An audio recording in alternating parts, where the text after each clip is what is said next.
Good afternoon and welcome back to the garden. Bit late this week, but we had the granddaughter's birthday party over the weekend, so Sunday was taken up while Grandma prepared and got her party ready. Very nice too. She was 8. We'll go down the garden. We've got 1 or 2 bits to plant, and starting with the leeks, and then there's a bit of beetroot, but we'll do it as we go down. But I've left a few of each one to plant with you. These are the leeks we're going to put in. They're called porbella. So I've never tried this one before. I keep changing variety of leeks to try and find one that doesn't get any rust, but we haven't found it yet, so we'll try this. I've grown them in liners, as you can see, and then I should tip them out, shake some of the compost off, and then drop it into the holes I'll make with the bulb planter. I've only got 4 left to do, so I'll make 4 holes and then drop them in. The measurement is about that, is about the length of the bulb planter, and it's about rightish. You don't want them too close. A good depth on them, and then I should tip this just here and I'll mix that in later on.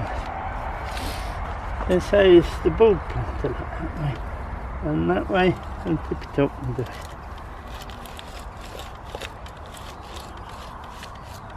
Now you can see there's no cover on this, but I should put one on maybe next week. There's no rush.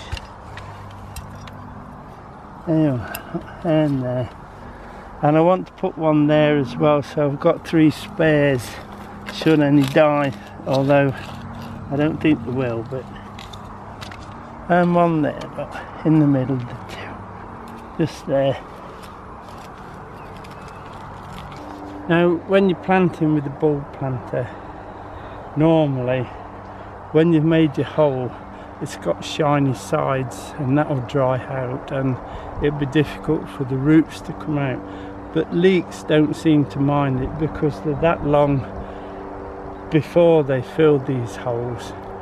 The water in and the weather's crumbled them all down. There they are. So I don't need all this compost on top, so we take that off. And that's what we want. And just drop it in the hole. So there's the next one. Look. This that I take off, I just sprinkle on the bed, so it loosens the bore, and then just drop that in. And then when we water in, that does the rest of the work for leeks. Quite simple for planting leeks. There they are. Then last one in, and that's it. I'll just check the name, etc. But it is porbella. Porbella. And just fill your hole with water, and that's it. If it does get very, very dry, you can always come back and give them another one in another day, couple of days, just to settle them down. But those were done yesterday, look, and they seem okay. Yeah, they're fine, not just...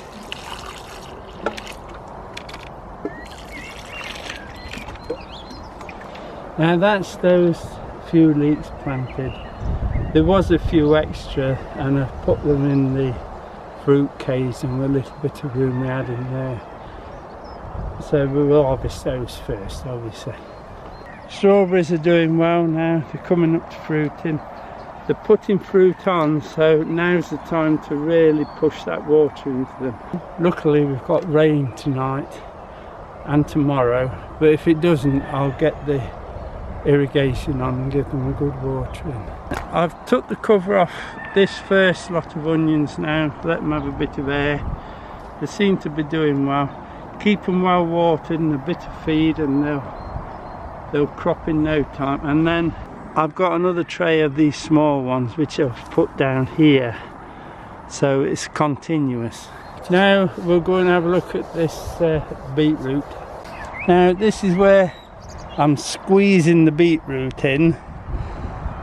This is boltardy, and I'm putting them in clumps because we need small rather than large beetroot this year.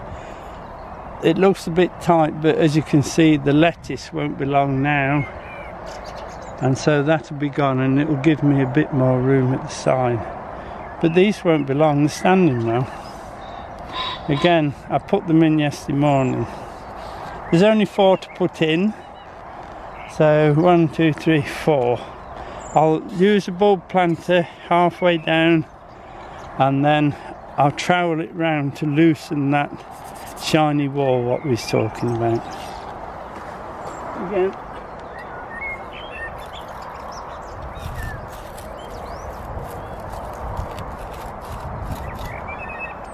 that's a bit deep, isn't it?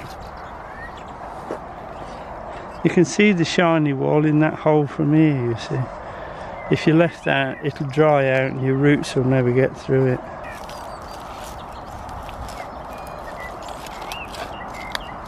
Oh, it's a bit deep, that one. Oh, that's all right. It looks a bit wet because when I planted these, obviously I had to give them a good watering, especially yesterday. It was very sunny. 1, 2.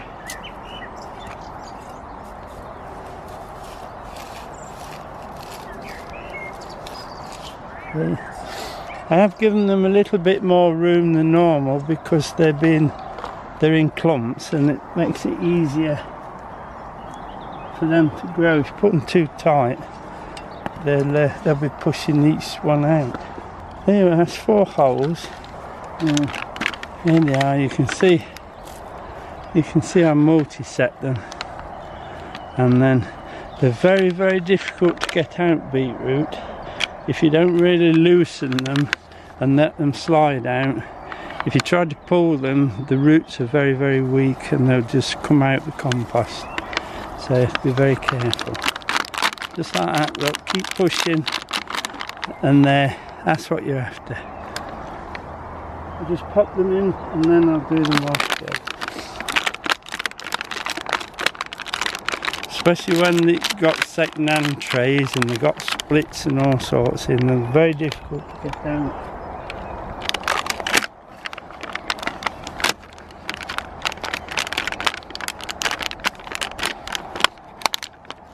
There you go.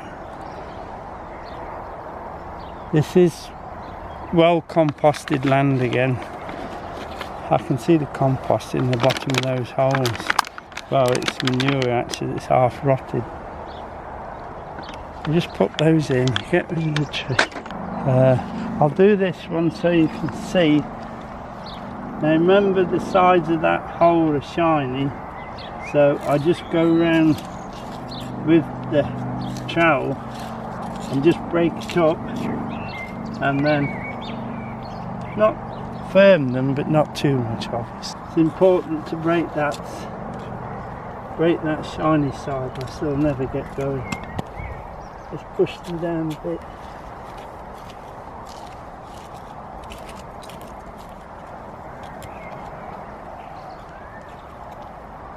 The net is on because the sparrows etc. love beetroot. So if you didn't cover it up and they found it, you'll come down next morning and you just have the little red stumps left. Right, I'll just get the net back on and then we'll have a look at the tomatoes. These are all the beans and peas that are waiting to go into the garden. I haven't finished building the frame yet, but I'll show you that when I get down there. Quite a few beans there to put in, but they're safe while they're in this tunnel because I can water them and look after them. Keeps the birds. Now, as you can see, I've built the frame to support the tomatoes, and I put the tomatoes in bar 2, which we'll put in with you. I put in 4 rows of Gardener's Delight, that's 20 plants. They've been in a few days, as you can see now they're starting to grow because we're getting side shoots on them now. That's another little job to just go through and take those off. Now, these are Honey Bee. That's a yellow tomato. Never had it before, but we'll see how it does. They seem to be growing well, and I don't know whether they're large or small. I think they're just a normal tomato but yellow. We got one row of the blight resistant Crimson Crush here, and then 3 rows of San Maranzo, the plum, and then the final row, the last row, is another row of Crimson Crush. So that makes us a total of 50 tomato plants in there. It seems a lot, but at this time of the year we don't know what season we're going to get. If it's a good one, we'll have a lot. If it's a bad one, we'll probably just finish up with a Crimson Crush. Let's get these 2 planted. I'm just going to put a little bit of this plant food in. It's a multi-purpose, so there's a bit of everything in it.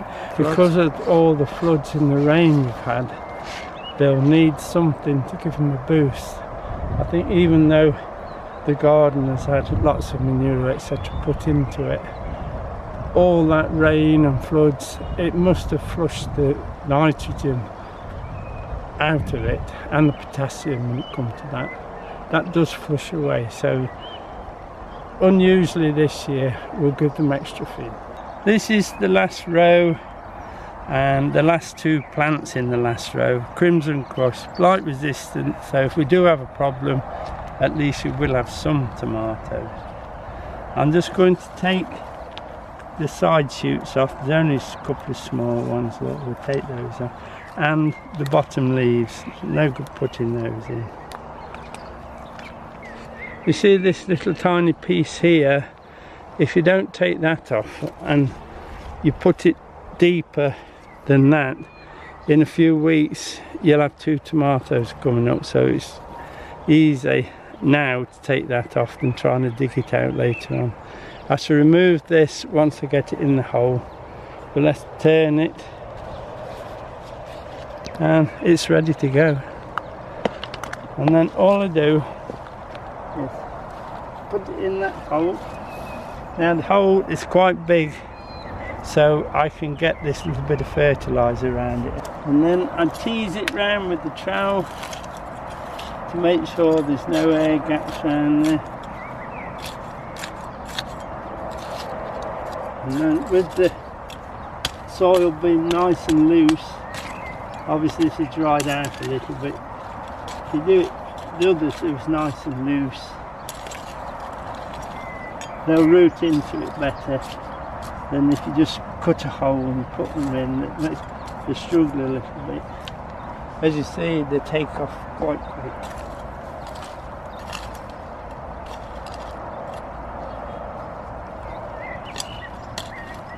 Just tidy up. Lots of worms in it. Sort of like. Now, as you can see, I've put them at the side of the post, so it keeps the walkway open. And then we can take that tape off, take that cane out, and we'll tie it to this one there with the machine. My trusty old machine seems to keep going, and we just take it across. Not too tight, because as they grow you're strangled them if you take it too tight. But yeah, I think that'll do on those. There's some flowers there, so I won't interfere with it. Yeah, that's fine, just 2 for now. We'll just quickly pop this one in. I'll take these few side shoots off it. It's a nice plant. I know people like to see a flower come down low, but this year with the weather it got that hot, they just pulled them all up, so they're a bit taller than normal this year. Hold it and lower it, press it to the back of the hole, and then cut the hole around it.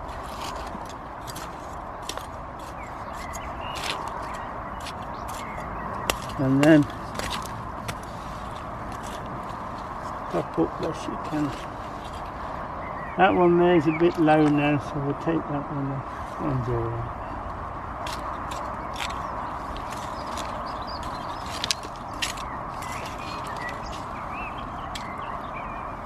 Remember, not too tight pressing, but don't leave them loose, obviously.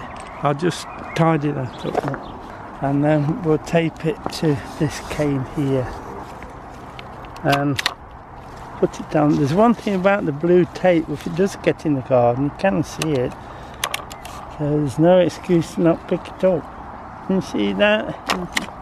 That's it. Now as they start to grow and get a bit of fruit, obviously they get heavier, so we put more of these on. Then that was only 2, just to hold it in place, where if they start getting strong with some fruit, put loads of these tapes on. You can always pick the tapes off at the end. I've got people collecting me bottles ready for putting between the tomatoes, so it makes watering a lot easier as well, and feeding. So I've nearly got enough to start, and then I'll show putting those in next week, and we'll start down that end and work our way up. Hopefully with the rain we've got coming, it'll soften the ground, be easy to put the bottles in there. It goes in quite quick because they went in quite a large hole up.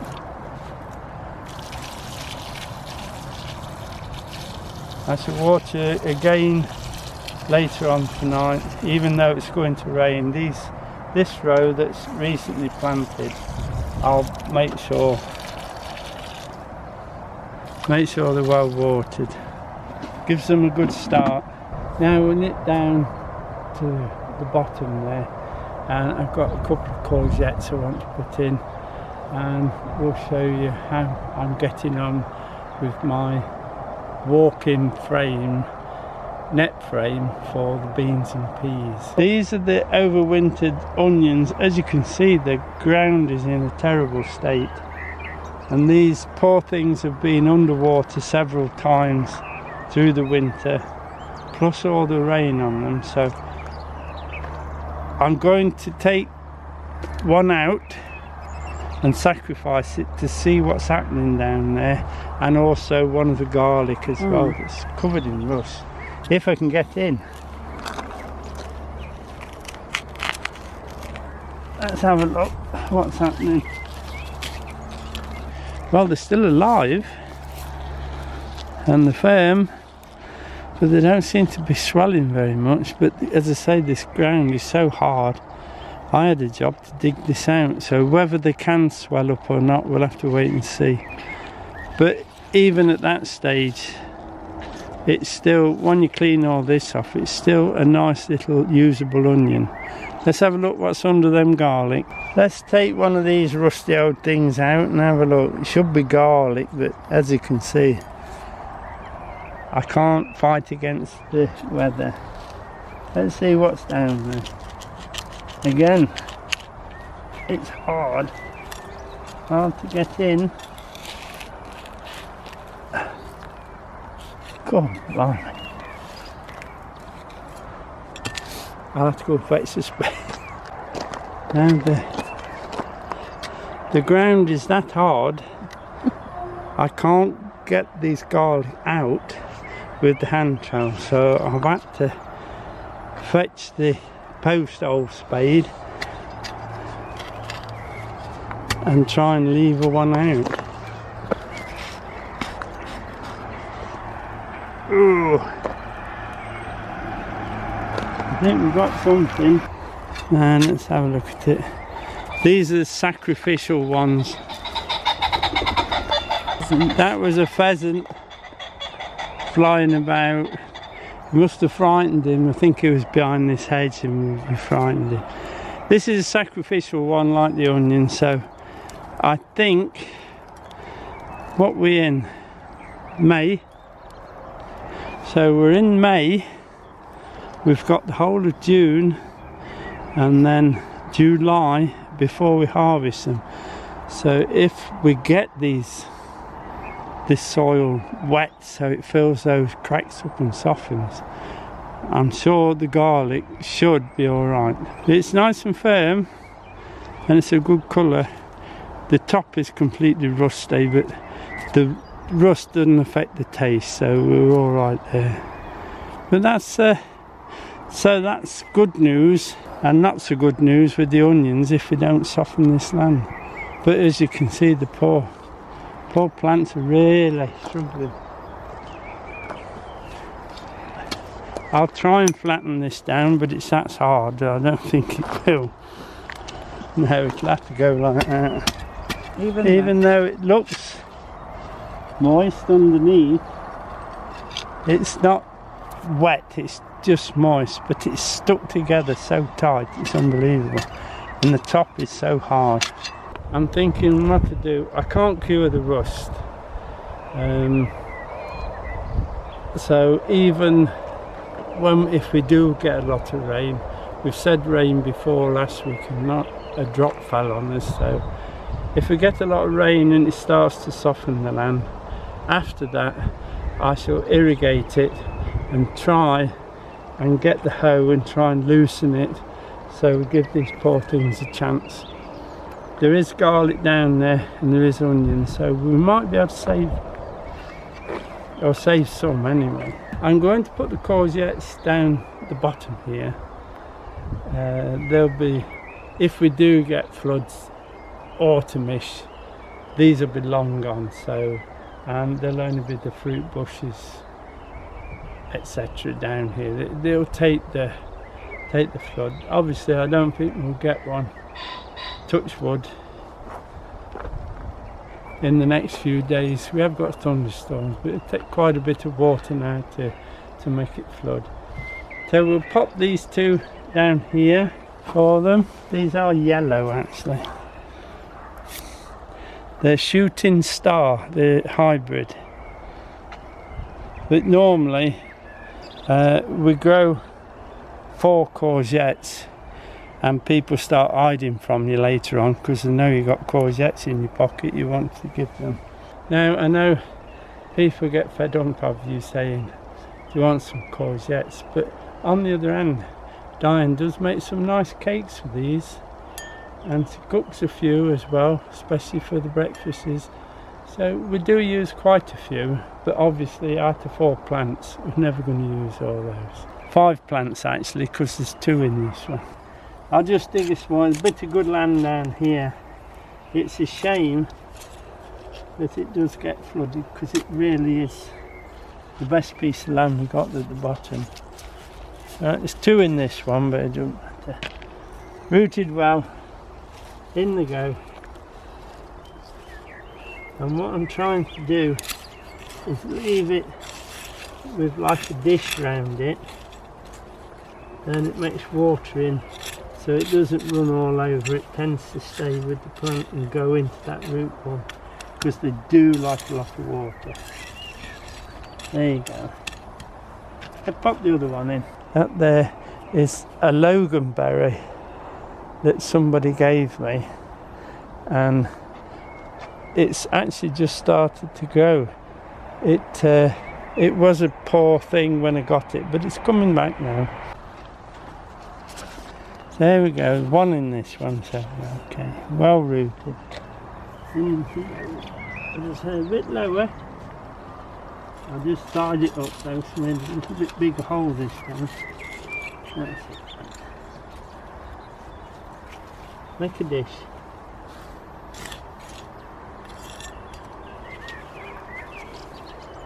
And then we'll put a bit of water in that.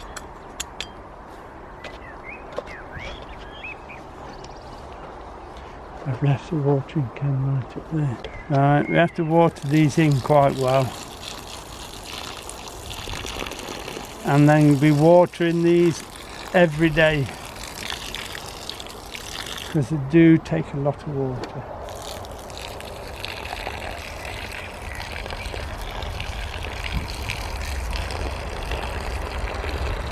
Now this will be the walking frame for the climbing beans and the dwarf beans at that end.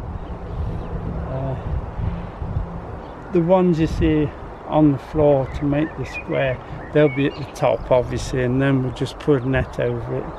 We'll put a door over there where those two posts are, well, sort of a door anyway, so we can get in to harvest and keep tidy, etc. But I just need a couple of days to get it sorted. As you can see, I've got my level on it ready, and but there's quite a bit of work to do, but I'll soon get them done. All the timber's here to do it. Quite a job, but I will find time to do it. It's one of those jobs you like to start first thing in the morning and stay on it throughout the day. There's been an occurrence on the garden this year. It's quite serious, but I think you'll bear with me.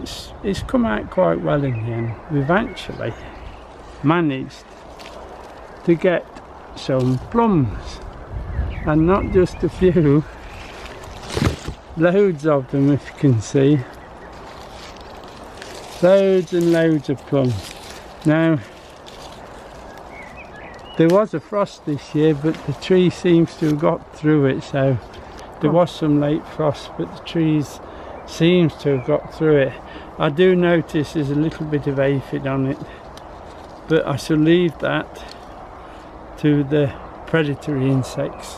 They'll suddenly appear, the ladybirds, etc., and attack all the aphid that get on this plum, even though they've got past my tree grease, because they actually fly, so the tree grease is not very good to stop those. We'll let the predators get those and we'll have the plums. That'll be it for this week. I hope you've enjoyed it, seeing what we've planted and what jobs we've still got to do, and we must tidy that rhubarb up next week as well. Di remind me, don't we? And there's a little bit more planting to do, celery, etc., celeriac, but the plants are a little bit too small just yet, and then we'll pop those in the tunnel. So take care everyone, and hopefully we'll see you next week. Bye now.